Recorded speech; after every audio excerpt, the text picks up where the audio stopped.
Hello student, स्वागत है फिर से एक नई वीडियो में। आज का चैप्टर आपके बीच लेके आए हैं डिटरमिनेंट्स। बहुत दिनों के बाद फिर से एक बार आपको स्वागत है मेरे इस चैनल पे, बीटा क्लासेस पे। तो आज देखेंगे स्टूडेंट्स, आज देखेंगे हम लोग डिटरमिनेंट्स।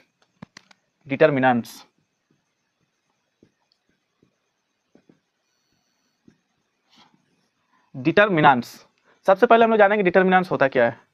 ठीक है स्टूडेंट्स, तो डिटरमिनेंट्स के बारे में हम लोग सबसे पहले जानते हैं कि डिटरमिनेंट्स होता क्या है। तो डिटरमिनेंट्स कुछ नहीं, वही जो हम लोग इससे पहले जो चैप्टर पढ़ चुके थे मैट्रिक्स का, वही मैट्रिक्स का जो है मैट्रिक्स ही, लेकिन इसमें क्या होगा, स्क्वायर मैट्रिक्स लेके हम लोग, मतलब ऑर्डर इसमें सेम होना चाहिए, तब हम लोग कोई भी डिटरमिनेंट्स निकाल सकते हैं। तो देखिए स्टूडेंट, सबसे पहले हम लोग जानेंगे कि डिटरमिनेंट्स होता क्या है। तो डिटरमिनेंट देखिए, a scalar value calculated from a square matrix is called determinants।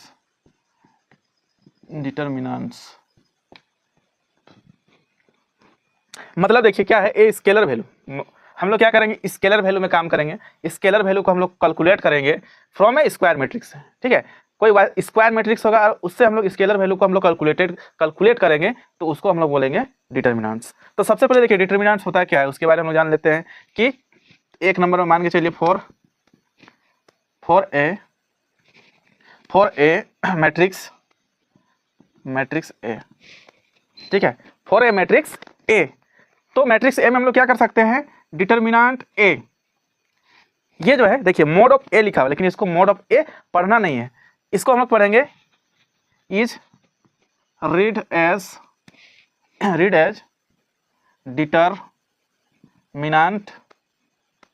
Determinant of A.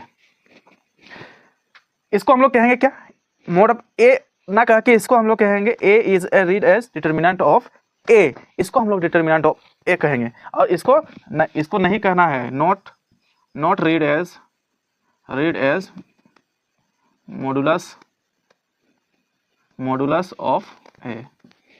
इसको मॉडुलस ऑफ ए नहीं बोलना है। ठीक है, और दूसरा में हम लोग क्या होगा इसका, पहले तो हम लोग देखें कि मैट्रिक्स ए को हम लोग क्या कहेंगे, ये जो लिखा हुआ है ए का जो है दो हम लोग को इसमें मोड लगा दिए हैं, इसको मोड नहीं बोलना है, इसी को हम लोग बोलते हैं determinant. Read as determinant of A, not read as modulus of A. तो और क्या हो सकता है, ओनली स्क्वायर मैट्रिक्स ओनली क्या होता है, ओनली सिर्फ स्क्वायर मैट्रिक्स है डिटरमिनेंट होता है, डिटरमिनेंट्स। सिर्फ और सिर्फ क्या होता है, स्क्वायर मैट्रिक्स ही डिटरमिनेंट हो सकता है। मान के चलिए इफ ए इक्वल टू, क्या हो सकता है, ए इक्वल टू मान के चलिए कोई मैट्रिक्स दिया हुआ है ए बी सी डी, ये दिया हुआ है मान के चलिए। ठीक है, चलिए एक बार फिर से देखते हैं हम लोग कि for a matrix A is read as determinant, मतलब determinant A is read as determinant of A, not read as modulus of A. ठीक है, only square matrix have determinants if A equal to एक square matrix दिया हुआ है 2x2 order का, है ना। सिर्फ और सिर्फ क्या हम लोग डिटरमिनेंट्स में सिर्फ और सिर्फ हम लोग को लेना है स्क्वायर मैट्रिक्स। इसको हम लोग लिख सकते हैं, क्या लिख सकते हैं हम लोग, मैट्रिक्स ए को हम लोग लिख सकते हैं, यहां तक आप समझ गए होंगे। Then determinant of A is written as determinant A को हम लोग लिख सकते हैं, इसको हम लोग लिख सकते हैं डिटरमिनेंट ए ऑफ, जो हम लोग इसको वैल्यू लिखे हैं ए बी सी डी, ये लिख सकते हैं। या फिर इसको हम लोग लिख सकते हैं डिट शॉर्टकट में डिटरमिनेंट ऑफ, इसे लिख सकते हैं, या फिर डेल्टा में लिख सकते हैं। ठीक है, तो इस तरह से हम लोग जो है डिटरमिनेंट को हम लोग डिनोट कर सकते हैं। चलिए अब इसके बारे में हम लोग नेक्स्ट टॉपिक देखेंगे। ये हम लोग डिटरमिनेंट के बारे में समझ गए। अब हम लोग देखेंगे डिटरमिनेंट ऑफ अ मैट्रिक्स।